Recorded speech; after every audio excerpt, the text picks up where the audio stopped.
Olá, sou a professora Gislaine Guilhermino e hoje, dando continuidade à nossa aula sobre validação tecnológica em projetos de desenvolvimento, nós vamos falar basicamente de desenvolvimento tecnológico de fármacos e medicamentos a partir da biodiversidade, com uma perspectiva ou a partir de uma abordagem multidisciplinar e transdisciplinar. Nós vamos começar com algumas definições que parecem muito simples, mas que às vezes na prática elas se confundem. Então, quando nós falamos de pesquisa, nós estamos falando de uma atividade que é realizada com o objetivo de produzir novos conhecimentos e de uma atividade que geralmente envolve experimentação. Pode envolver ou pode não envolver experimentação. A pesquisa ela pode ser teórica também. Quando nós utilizamos o termo pesquisa básica, nós estamos falando da pesquisa, dessa atividade realizada com o objetivo de gerar conhecimentos, um estudo teórico ou experimental, que vai contribuir ou de forma original ou de maneira incremental para a compreensão de alguma hipótese, de algum fato, de algum fenômeno, de alguma teoria. Mas ela é básica por quê? Porque eu ainda não tenho em vista um produto ou um serviço que eu queira desenvolver. A pesquisa ela é básica, ela ainda está na fase da geração de conhecimentos. Quando nós falamos em pesquisa aplicada, nós estamos falando da pesquisa, ou seja, dessa mesma tecnologia científica, mas dessa pesquisa já direcionada em função de um objetivo prático específico, ou seja, por exemplo, na área de produtos naturais, na pesquisa básica, eu identifiquei a minha espécie vegetal, identifiquei para que patologia ela pode ser utilizada e agora eu avanço na tentativa já de desenvolver um produto ou de validar, pelo menos, uma parte desse desenvolvimento na direção ao produto. Para isso, então, nós partimos da pesquisa aplicada para o desenvolvimento experimental, que daí já é um trabalho sistemático e que é delineado, então, a partir desse conhecimento pré-existente que foi adquirido durante a etapa da pesquisa básica, durante a etapa da pesquisa aplicada e que agora vão ser sistematizadas no sentido de nós desenvolvermos, então, um produto, um aparelho, um serviço. E o termo desenvolvimento tecnológico, que mais ou menos se confunde com o termo de desenvolvimento experimental. Eles têm basicamente o mesmo sentido, de uma maneira geral. Ou seja, atividade de pesquisa criativa, mas aqui também já focada para o desenvolvimento de um produto. Não é uma pesquisa ou um desenvolvimento que busca apenas a geração de conhecimento científico.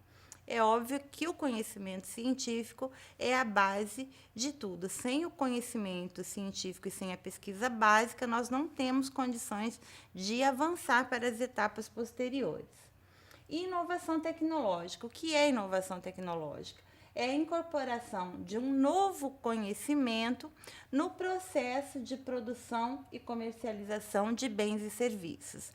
Então, para que a inovação ela aconteça, não basta que a gente desenvolva um novo produto ou que a gente melhore um processo. A inovação ela precisa ser desenvolvida, difundida e ela precisa chegar lá na frente no consumidor, senão não aconteceu a inovação. E invenção é a concepção resultante, então, do exercício da capacidade do homem, em apresentar alguma solução para um problema técnico específico. Por que eu estou falando um pouquinho de invenção aqui? Porque no Brasil, em especial também quando nós falamos da questão de fármacos e medicamentos, nós não patenteamos descoberta, nós patenteamos invenção. Então, aquilo que foi descoberto lá na pesquisa básica talvez não seja patenteável, E talvez a gente não consiga garantir aí um mercado. O que nós conseguimos patentear é a invenção, que pressupõe inovação tecnológica e aplicação industrial. Outras definições que também são importantes são as definições de multidisciplinaridade, interdisciplinaridade e transdisciplinaridade, que envolvem a P&D de produtos naturais. Então, segundo Piaget, as relações entre as diversas disciplinas e as diversas áreas do conhecimento, elas são divididas nesses 3 níveis. A multidisciplinaridade, ela acontece quando nós recorremos à informação de várias matérias em várias áreas do conhecimento, mas sem a preocupação de interligar essas disciplinas. Então, eu trabalho na área da fitoquímica e fico na área da fitoquímica, interajo com a área da farmacologia, mas não necessariamente interligo essas disciplinas.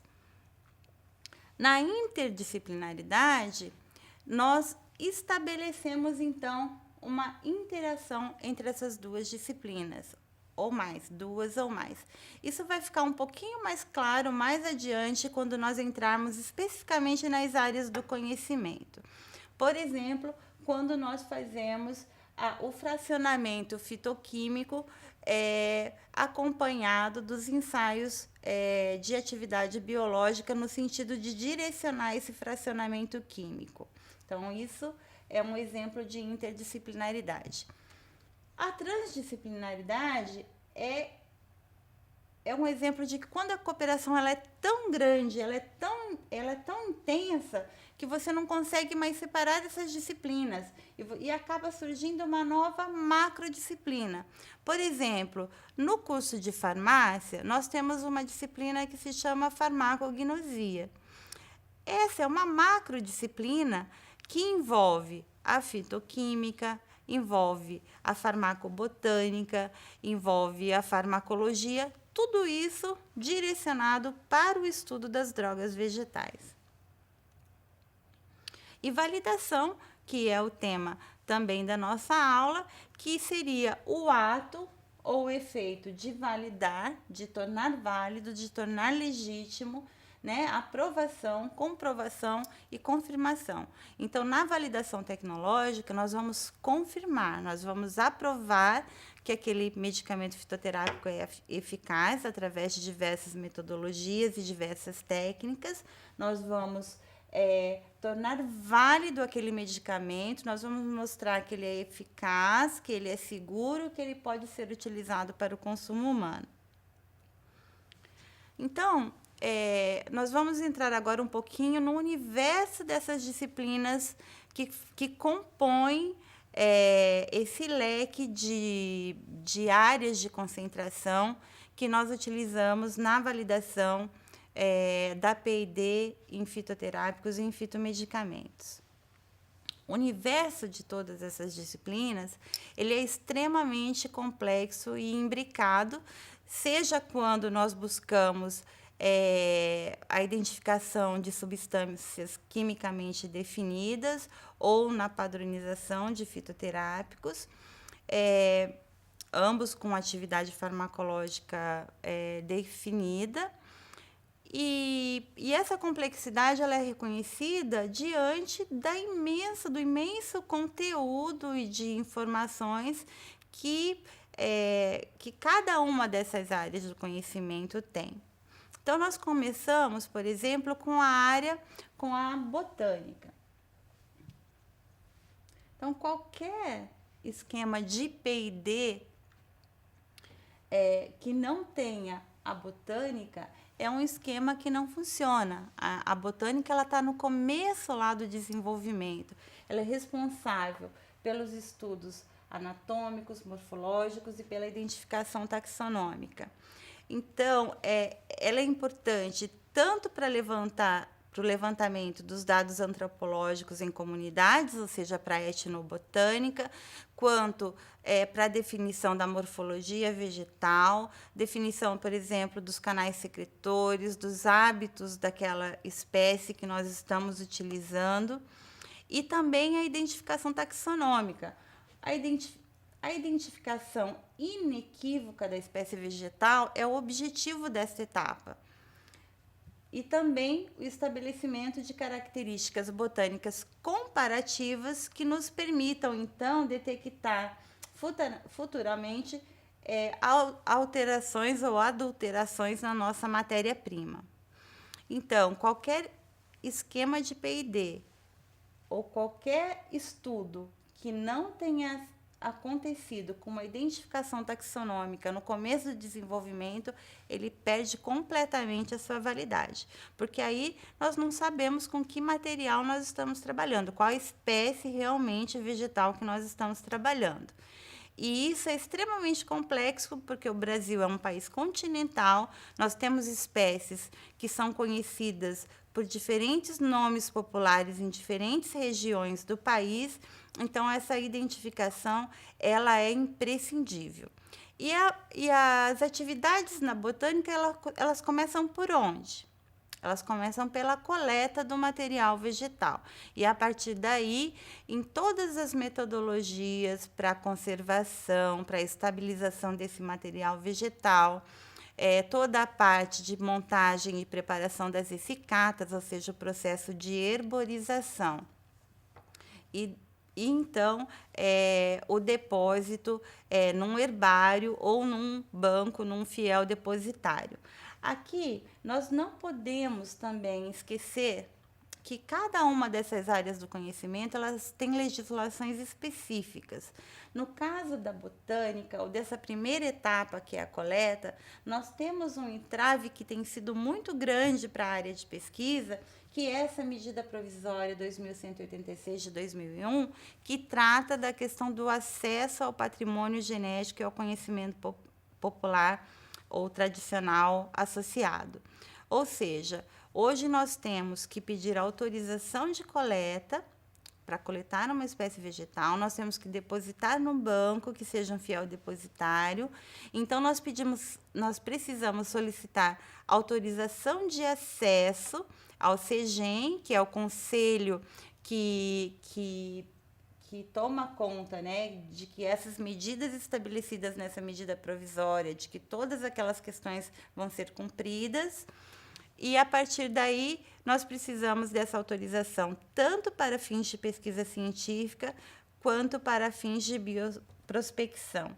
E esse tem sido um processo muito lento, muito demorado, muito burocrático e que vem realmente complicando a vida da maioria dos pesquisadores que atuam nessa área. Quando o conhecimento tradicional está associado, então essa questão fica ainda um pouco mais difícil de se lidar. Uma outra macro área, ou grande área de conhecimento importante envolvida na questão da validação tecnológica em fitoprodutos é a área agronômica, porque ninguém vai produzir um medicamento em escala industrial se ele não souber que ele vai ter disponibilidade da matéria-prima. E a disponibilidade da matéria-prima, ela pressupõe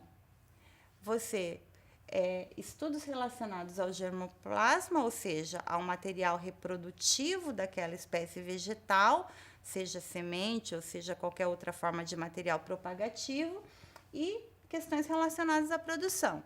Então, com relação ao germoplasma, nós precisamos, durante esse processo de pesquisa e de desenvolvimento e de validação, estabelecer qual estratégia que nós vamos utilizar. Nós vamos utilizar, por exemplo, um banco, ou a estratégia in situ, ou seja, que são as reservas ambientais, né? A maioria das plantas medicinais, elas ocorrem em áreas de proteção ambiental. Ou nós vamos partir para uma estratégia em vivo, em bancos de coleções, onde nós podemos, então, ter ali o nosso matrizeiro, o nosso banco de sementes, e nós vamos, a partir daí, produzir as nossas mudas, para que elas entrem na produção agrícola numa escala maior, numa escala industrial. Com relação à produção, que sistema de cultivo nós vamos utilizar? Nós vamos seguir os moldes convencionais da agricultura convencional, daquela que é utilizada na monocultura da soja ou do milho? ou nós vamos, então, partir para uma agricultura orgânica ou para um sistema agroecológico. Tudo isso precisa ser definido aqui nessa área e nesse estágio. E aqui nós definimos a época do plantio, quais são as necessidades nutricionais, a questão relacionada ao controle de pragas e doenças, de densidade vegetal, as interações de uma espécie com outras espécies, as questões relacionadas aos aspectos fenológicos, ou seja, ao ciclo de vida da espécie vegetal, a sua interação com a umidade, com a luz, com a temperatura, né? Questões relacionadas à colheita, secagem, ao armazenamento, ou seja, os estudos de sazonalidade, de regionalidade. Qual é a melhor época do ano para se coletar? Eu tenho que coletar antes ou após a floração? São aspectos importantes e que precisam ser definidos e estudados e estabelecidos para que a gente tenha um domínio da produção da matéria-prima. E o manejo sustentável de ambientes nativos, que é imprescindível, porque boa parte da nossa matéria-prima vegetal, a indústria nacional ela reclama, ela diz que ela importa, e nós vimos lá atrás no mercado que a importação de planta in natura ela é muito grande, primeiro porque a maioria dos produtos que nós produzimos aqui são desenvolvidos a partir de espécies importadas, de espécies que não são nativas. Mas segundo, também porque a indústria nacional ela reclama da qualidade da nossa matéria-prima. Então, a maioria da nossa matéria-prima, ela vem do extrativismo. Então, nós precisamos trabalhar de uma forma que esse extrativismo ele aconteça de uma forma sustentável, ou seja, que haja um manejo de controle, tanto para preservar as características técnicas e a qualidade, quanto para preservação ambiental. Importante ressaltar que na área agronômica nós temos também aspectos legais, né, uma legislação por detrás. A legislação que vale para todas as áreas do conhecimento e que nós não podemos perder de vista com relação ao desenvolvimento e à validação para a produção de um fitoterápico é aquela que trata da questão do registro na Agência Nacional de Vigilância Sanitária, que é a RDC 14 de 2010. Essa é o pano de fundo para todas as áreas do conhecimento. Entretanto, cada uma tem as suas legislações específicas e que devem ser seguidas.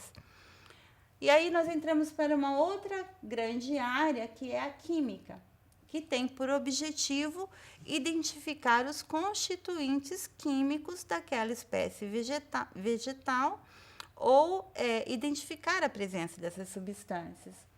Então, aqui na fitoquímica, nós temos algumas atividades que são comumente desenvolvidas durante essa etapa, que é a extração, o fracionamento, o isolamento, a elucidação estrutural, né, a padronização e a identificação dos marcadores. Então, qual método de extração eu vou escolher? Vai depender da espécie vegetal que eu vou utilizar. Então, eu posso utilizar uma extração a frio, como uma percolação, uma maceração. Eu posso utilizar uma extração a quente num sistema aberto, como, por exemplo, uma infusão ou uma decocção.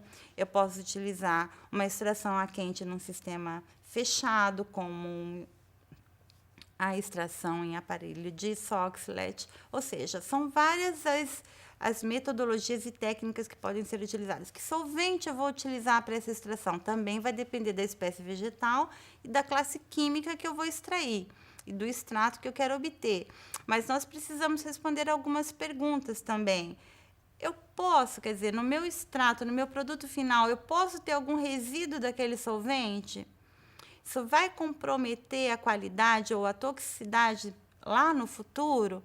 Qual o custo desse solvente? Ele é recuperável? Então, essa questão de segurança e de custo, ela deve ser bem pensada e bem estudada quando no estabelecimento das técnicas de extração.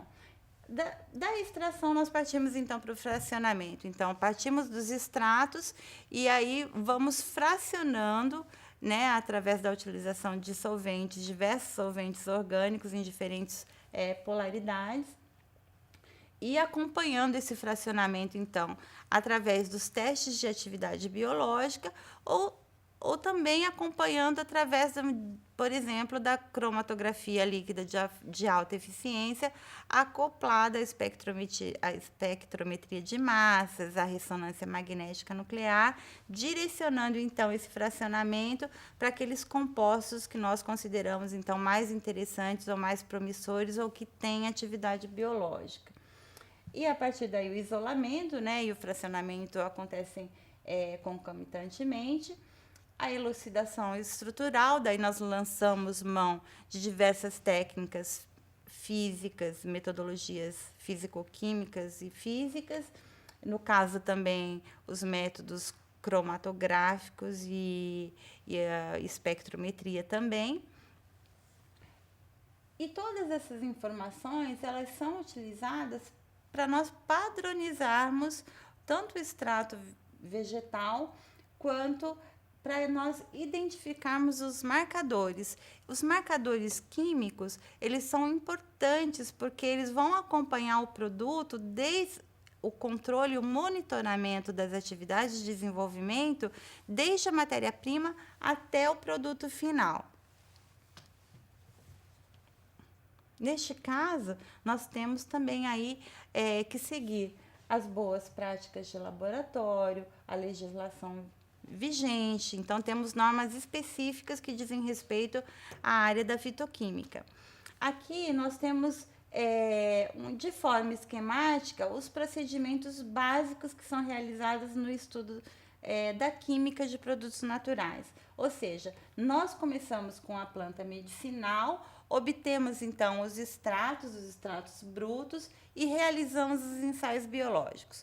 A partir do ensaio biológico, aquele extrato que deu atividade, nós seguimos com ele e descartamos aqueles que não deram atividade, ou direcionamos para algum outro tipo de estudo ou para alguma outra atividade biológica.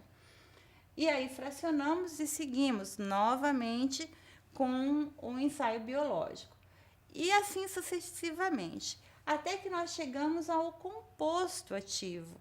E a partir desse composto ativo, nós podemos partir diretamente para o desenvolvimento do medicamento, ou nós podemos, então, tentar introduzir alguma modificação na estrutura dessa molécula ativa, ou então ainda tentar sintetizar essa molécula em laboratório, ou seja, ela foi descoberta, ela tem atividade, mas talvez não seja muito fácil conseguir essa matéria-prima através do cultivo. Talvez não seja uma espécie adaptável. Então, é impossível conseguir extrair essa substância da natureza. Então, vamos partir para a síntese química.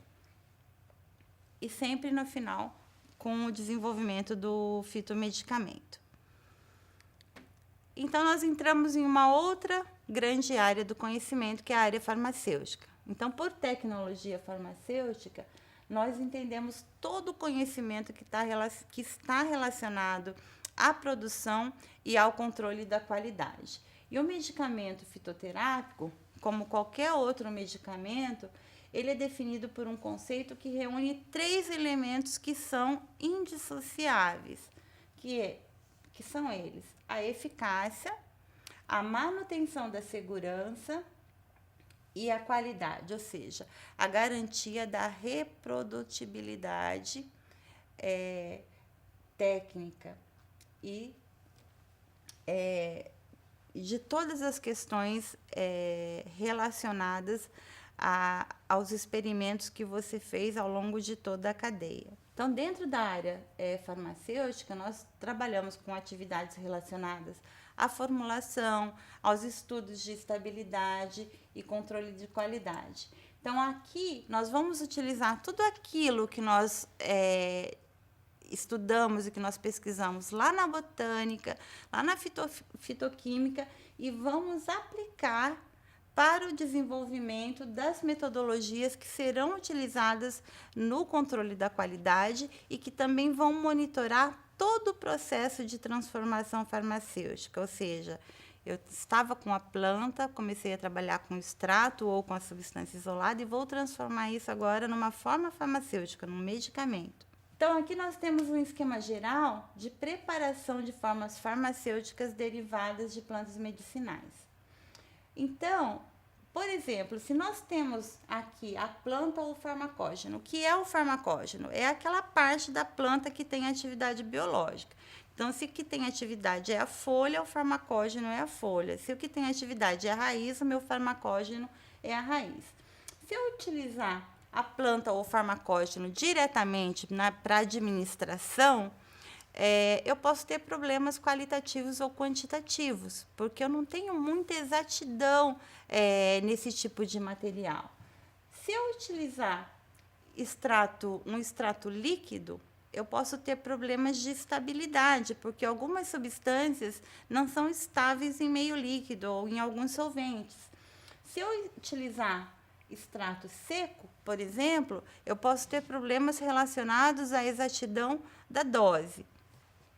Então, tudo isso nós contornamos ou nós conseguimos conciliar através da tecnologia farmacêutica, através do preparo de formas farmacêuticas em dose, que tem uma dose unificada, onde você vai garantir que aquele paciente ele vai receber aquele medicamento naquela forma farmacêutica, na concentração e na dose ideal para o tratamento da sua patologia. Então, a escolha da forma farmacêutica mais apropriada, né? Então, aí nós podemos considerar alguns fatores, que seriam manter a eficácia e segurança do componente ativo e assegurar a qualidade, como eu já citei ali atrás, facilitar a aplicação do medicamento, muitas vezes, em se tratando de plantas medicinais, para conseguir uma concentração ideal, nós precisamos de um grande volume de planta. Então, a tecnologia ela consegue contornar esse tipo de problema, permitir a administração da dose efetiva do componente ativo e contornar problemas de estabilidade. Através aqui, por exemplo, da adição de adjuvantes primários, como os antioxidantes, os conservantes, os tamponantes. Adequar também as propriedades da forma farmacêutica às necessidades relacionadas à via de administração, ou seja, se é via oral, se é via parenteral, né? Dependendo da via de administração, é a forma farmacêutica que nós vamos desenvolver.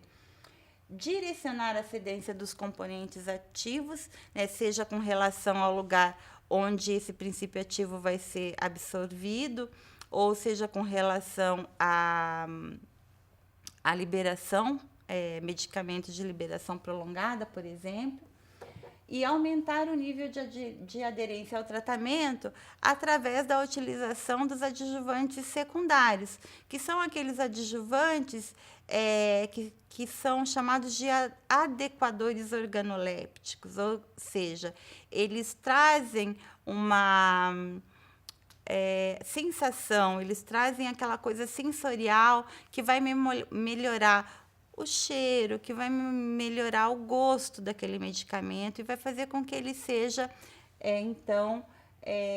mais facilmente utilizado, especialmente os medicamentos para a área pediátrica. E se ele tem um sabor agradável, então é mais fácil que o paciente faça adesão correta ao tratamento. Bom, nós finalizamos aqui a segunda aula falando dessa grande área, que é a área farmacêutica, e nós daremos continuidade na próxima aula, então, à área biomédica. Até lá!